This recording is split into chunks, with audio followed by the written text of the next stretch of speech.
What is up everyone, and welcome to some more F1 23 League Racing. We are back in the Streamers & Co VRL for round 6 of Season 2 of the Streamers & Co VRL, and we're going to be at Jeddah. The Saudi Arabian Grand Prix is what is taking place this weekend, and I've been looking forward to this one for a very long time, in no small part due to the fact that this is one of my favourite tracks on the calendar to race at, especially when it's against other real people. I find that a lot of people struggle with this track quite a lot, and I don't think I fit into that category.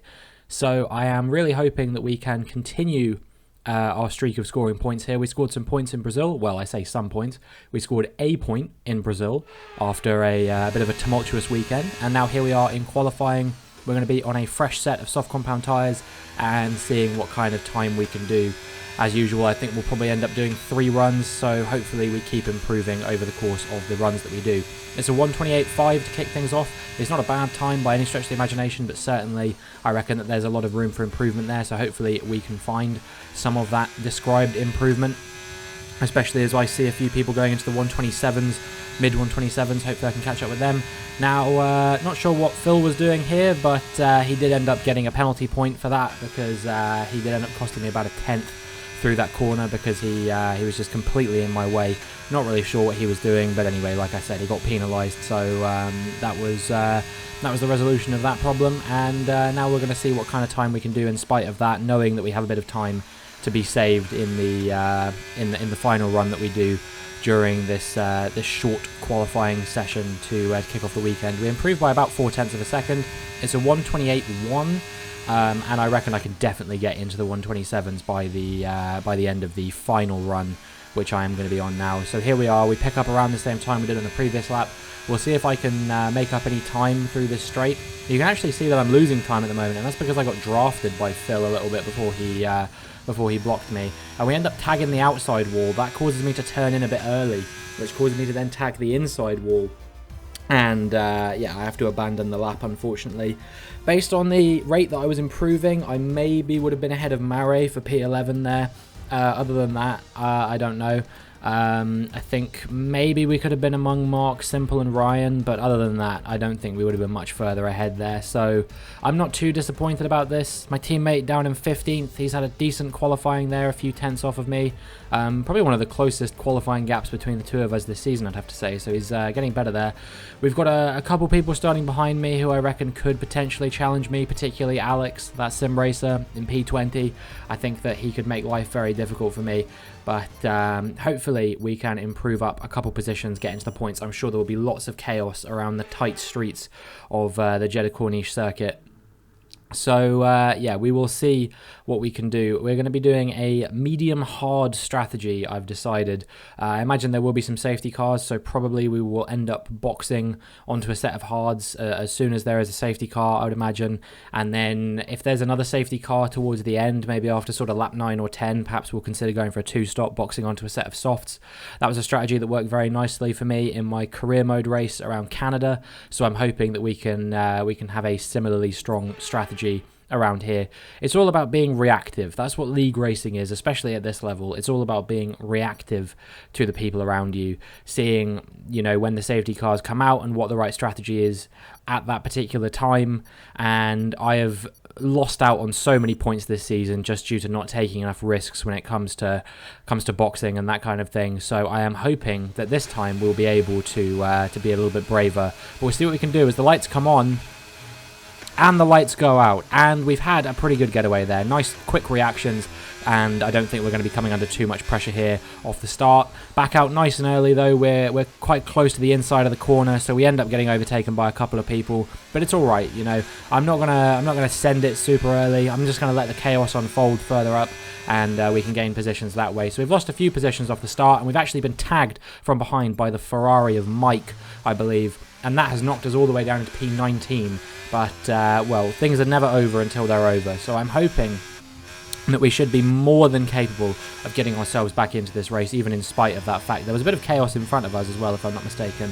But, you know, We haven't had any damage. We're doing fine. It seems like everything is okay at the moment. I am very, very confident that we should be able to get ourselves back into this race. Just because we're down in 19th at the moment, I think we've got a very good chance of scoring some points around here. So I'm not going to panic. Just checking to make sure I didn't get any damage, and that is in fact true. So we can keep soldiering on and try and set after Mark and Jermaine and RC, who are ahead of us. You know, all three of those guys, I reckon I'm probably a little bit faster than around this circuit, because this is, like I said, one of my favourite circuits, one of my strongest circuits. And we have a safety car. There it is. Horn Nielsen and J-Man out already. Big crash going into that chicane, and we actually used the fact that Mark went off track as a quick way of sneaking past him as well. The game deemed it was legal, and so I was able to sneak past him there, and we get up into P16. So we've gained a few positions there due to the DNFs and that kind of thing. But I was thinking to myself, now is probably a good time for us to come into the pits for those hard compound tyres. However, I then had a look in the pit lane and saw that my teammate had beaten me to it. So I decided to stay out. And I know what you're thinking.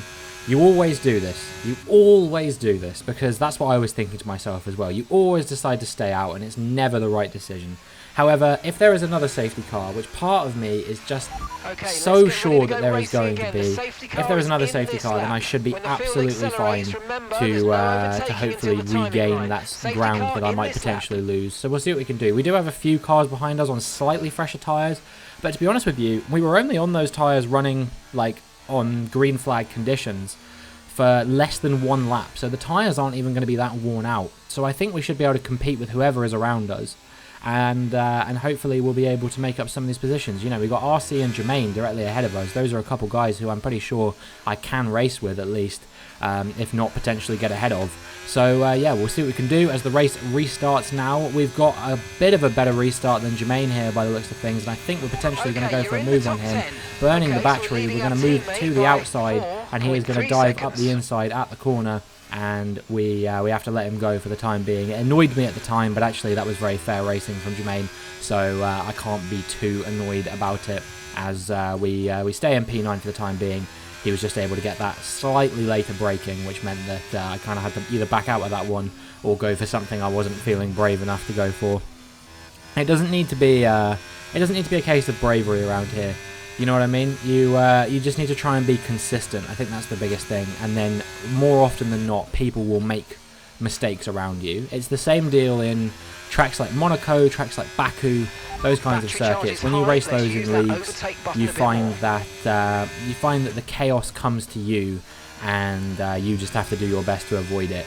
So yeah, closing down Jermaine. We've had a much better exit from that chicane than he has, burning a bit of battery to make sure we can try and get ahead of him. And I just had the overspeed on him because I had such a better exit than him from that corner, and that has allowed me to sail through up into P8 now, and we're going to try and set off after RC in front of us, who is currently about a second up the road. But it might not be as simple as that, because it does look like Jermaine is going to try and close us down again. I'm going to have to burn quite a lot of battery to keep him behind here. And I think Fred is potentially going to go for a move as well. I wasn't sure if someone was going to go up my inside, my outside, what was going on there, and it was just a little bit scary, to be honest with you.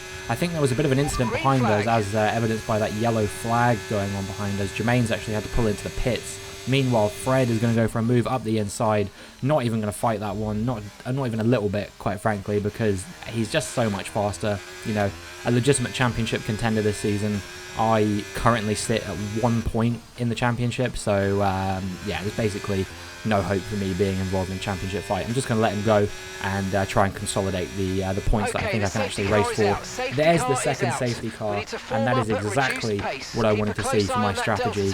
Now we should be activated. There's absolutely no reason for Beak to pit again, and even if he does, we're ahead of him because he's already pitted, and so we find ourselves in a good spot here to hopefully get a nice, quick, cheap pit stop and come out hopefully still in the points if all goes according to plan. A couple drivers ahead of me actually getting 5-second penalties there. Not sure what that's about. I guess maybe they were speeding coming into the pit lane slightly under the delta. You got to be very careful of that, and I was making sure that I was at least like half a second, if not more, over the delta, just to make sure there's absolutely no chance of me accidentally getting a penalty there.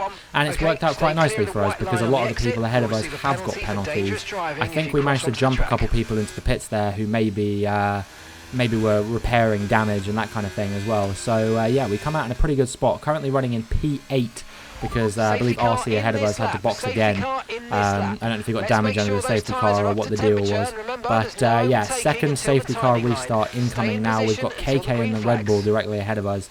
He is a reserve driver at the moment, but actually between the end of this race and the recording of this video, he has been promoted to a full-time driver. I can't remember for what team, but I guess we'll find out next weekend. In any case, we're going to see if we can try and get ahead of him on this safety car restart. Try and stay nicely behind him just to make sure there's absolutely no chance of me, getting involved in any kind of crash. After Brazil last weekend, the last thing I want is to have a chaotic safety car restart. And so I just try and take things nice and conservatively there. And, well, I think that ends up making it quite easy for him to break away from us. And also quite easy for Mare there to get ahead of us. And he's up into P8 now. So we've been pushed down into P9. And we've got two very fast drivers in Alex and Fred behind us, who I think are going to go for some moves up the inside here. So, yeah, we go off the track there a little bit, actually, because I was kind of surprised that Alex went for the move that he did, and I wasn't really sure where to go. He outbroke himself, but keeps hold of the position. I'm not going to complain about it too much. He was probably going to get ahead of me anyway. I'm just annoyed that it had to happen under the circumstances that it did. Here comes Mark. He's going for a move up the inside as well through the hairpin, but we are going to fight him back on this one. This is a guy who I am pretty confident I can beat in this race. So I'm going to try and do everything in my power to get ahead of him if we possibly can. He's up into P11 for the time being, but he's on those soft compound tyres. Do I think that they can make it to the end of the race? Quite frankly, no. No, I don't. I think he will probably wear those out before the end of the Grand Prix. So we're just going to try and do everything we can to stay with him and wait until he shreds his tyres or potentially boxes again. Who knows? In any case, yeah, we're going to try and break through here. We actually have the overspeed on him from the exit of that corner. I wasn't even burning any battery. So, yeah, I don't really know what was going on with that. I guess he just had a really poor exit from the corner. But nonetheless, still tries to put himself in the gap up the inside. And now we're going to have be burning some battery here to make sure that we can stay ahead of him. A big battle going on ahead of us by the looks of things. Meanwhile, Anto getting involved in the battle between me and Mark. He's going to try and get ahead of both Mark and me in the space of one straight. Up the inside at the corner goes Anto, but we are slightly ahead into the braking zone. But he's going to go for the switchback here by the looks of things, and on the run down to turn 3, I think he is going to get marginally ahead of us. Not going to fight that one, absolutely no point. And through goes Anto. We are back down into P12. So now we're going to have to hope that we can thrive on some chaos up in front, or that a few people might box. And we will see what happens, because if things stay the way they are, I don't think I'm going to be scoring points in this race. As much as I look like I had the potential to, we were in a point scoring position on the safety car restart. It just didn't quite work out for me on this occasion, but plenty of laps left. Still just under 10 laps left in this race for there to be some kind of chaos that might promote us up into the points. So yeah, hopefully that rings true. Another virtual safety car out, and that is the race leader before the incident there. Kazuki, he is round, and he will be dropping right down the order. Looks like he is still in the race, but it has brought out a VSC. No point pitting under a VSC. If it had been a full safety car, I probably would have boxed again. Don't know if you saw there, but actually he got disqualified from the session, so that's disappointing for him. Someone who had the potential to maybe score some good points here. He was on pole, leading the race. So yeah, pretty disappointing for him in the Red Bull, but these things happen. We go off the track a little bit there, and that's actually compromised our run all the way down to the hairpin now, and I think that we might potentially have Mark for company around the hairpin once again. This time he's on the outside, but once again, I think that we are just about going to manage to get the better exit here to keep him at bay. So taking the inside through that hairpin seems to be the superior choice. That said though, I think now is probably going to be around the time that Mark's soft tyres are going to start to go off a little bit, if I had to guess. I don't really know for certain. I imagine we will be seeing him for company, but there's no DRS at the moment, if I'm not mistaken. Or maybe there is, but in any case, he's not catching up with us, so I don't know what's up with that. Maybe we're just running a slightly lower downforce setup than him or something like that. But once again, he has a pretty poor run through that chicane, and that's allowed me to build a little bit of a gap to him, which I'm hoping means that we'll be able to stay ahead of him through all of these DRS zones. There should be one more, and if he can't catch me through that one, then we should be fine. And it seems like once again he's had some kind of issue going into the final corner, which has meant that he is losing several tenths to me through that corner as well, and won't be close enough to even think about going for a move here. So yeah, should be absolutely fine. I think someone tried to kamikaze me there or something like that. I'm not quite sure what's going on. He just missed us. It looks like he was super close to getting our rear wing, but yeah, simple out of the race. He claimed his brake pedal failed. So yeah, I guess that's probably what happened there. But yeah, I don't know. In any case, we're up into P9 now. A few more cars, I think, came into the pit lane as well. So yeah, we're actually looking like we might be scoring a couple points here potentially, and bringing home a few more points for Haas to try and get off the bottom of the Constructors' Championship. Meanwhile, Mare out of the session as well there. He's had a DNF. Not sure what was up with that, but that has promoted us up into P8 now. And all of a sudden, things are not looking too bad for us. We've got KK in front as well. He is coming into the pits, and that's promoting us up into P7. So all of a sudden, things are not looking too bad for us. We could be potentially scoring a decent chunk of points here. If we finish in this position, it will be 6 points. Mark is 2 seconds down on us, and I'm really feeling like we have the potential to score some good points here. We're catching Ryan in front as well, so yeah, this is looking like it could be a really strong haul of points for us. 8 points would be a great haul for us, so hopefully we can keep up with that. We're making a little bit of contact with the wall there because I briefly got distracted, but we're still going to try and go for a move on Ryan nonetheless. Up the inside at the corner, and he has the outside line, which means he is going to be able to stay ahead of us. But we will have the DRS on the run down to turn 1 as we begin lap 13. I've got the overspeed on Ryan. Are we going to be far enough ahead for him to fail to defend this? I think we just about are. He does think about going for a move up the inside, but we're so far ahead, he just can't do it. And we are up into P6. Lap 14 now, and I think Ryan is going to try and get back ahead of us. He stayed with us this entire time. He's going to try and go for a move into P6 now if he possibly can, and he has managed to pull off the move. And we're going to see if we can fight him back now. We're going to have the DRS on the run down to turn 1. Once again, he doesn't understand the concept of DRS chicken. This is where you want the DRS. I am burning my way back in front of him as quickly as I possibly can. We're going to have the inside line. He's going to try and dive round the outside, but surely he can't make this move stick. We leave him a little bit of space, and he really, really works the space. That was a little bit greedy from the Scotsman there, but that's absolutely fine. It was perfectly legal. I cleared it with the stewards and everything. They said it was fine. Just hard racing from Ryan, and that's what we love to see in league racing, so I'm not going to complain about it too much. And we just try and get back into a better position if we possibly can. But he has broken away by over a second, so we're going to have to try and get back in range now if we can. We just about managed to by the time we got into lap 16. We are only a few tenths down on him. Hopefully we can follow him a little bit closer through this technical section of Sector 1 this time. Try not to lose too much time to him if we possibly can. I thought maybe he might have been nursing some kind of damage, but I was inconclusive. I asked him about that, but I wasn't quite sure on whether he was or not.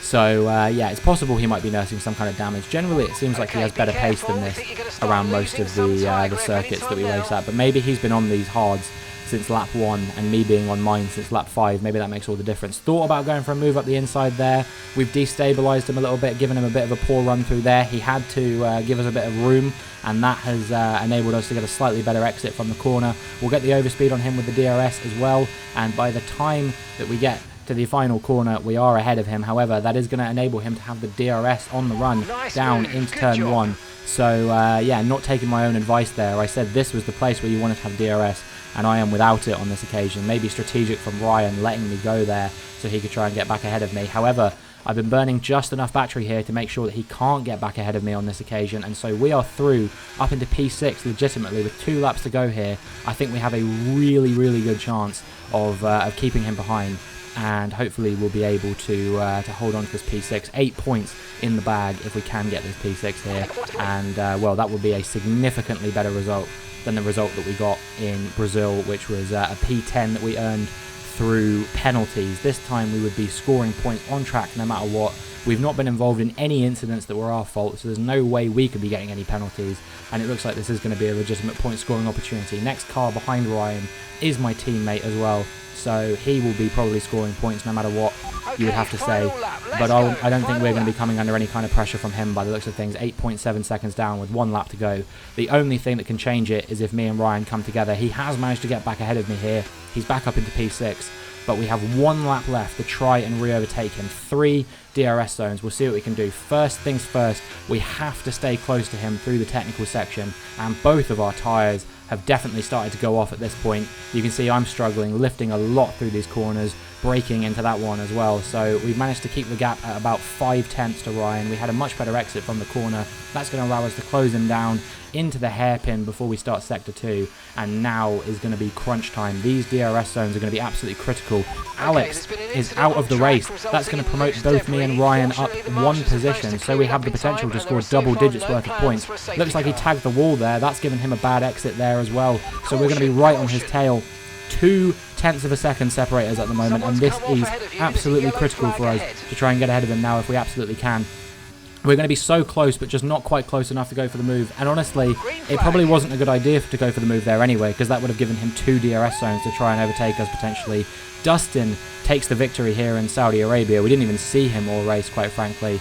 But now is the time to go for the move. Ryan just about covers us off. I thought about sliding into that gap, but I just didn't see if there was enough room to go for it or not. So he just covers us off there. We're going to try and close him down now on the run down to the line, do it Valtteri Bottas style if we possibly can, but the line just comes up too quickly. 0.06 of a second separate us, and Ryan will take P5 with myself in P6 there. So yeah, disappointing. I would have liked to have got those double digits, those 10 points, but I'm still pretty happy with a P6 there, 8 points, and takes our total in this season up to 9 points as we reach the halfway mark. We'll have a look at who is on the podium on this occasion. Obviously, Dustin was the victor there, but who else found their way onto the podium? It was Fred, by the looks of things, in P2, and Anto managed to sneak in there with a podium as well in P3. And then we had the 2 McLaren boys completing the top 5, Phil in P4, Ryan in P5. So, yeah, a pretty crazy Grand Prix in the end. I feel like I showed you most of the laps that I actually raced in that one when we weren't under safety car, which doesn't always happen. You know, Brazil, I was in a no man's land for a lot of it. But on this occasion, I did think I was going to be in a no man's land. When I saw it was Ryan ahead of me, I really believed, you know, oh, you know, he's probably just going to start breaking away from me. But we somehow managed to close him down. I guess maybe we just had better pace than we thought. You know, our fastest lap was 0.7 of a second faster than his. We definitely had the potential to beat him there, I think. But it just wasn't meant to be on this occasion. But that's okay. P6, 8 points. I'm very happy with that. Unfortunately, Beak did get a few post-race penalties. That demoted him down into 9th. So, yeah, Liam and Mark promoted up 1 spot. Then it was RC rounding out the top 10. Then we had Jermaine, KK Mike, Alex, and Aguapo were both classified despite not finishing the race. And yeah, that was it. So hopefully you enjoyed this video. If you did, please make sure you like and subscribe. And hopefully I will see you in the next one.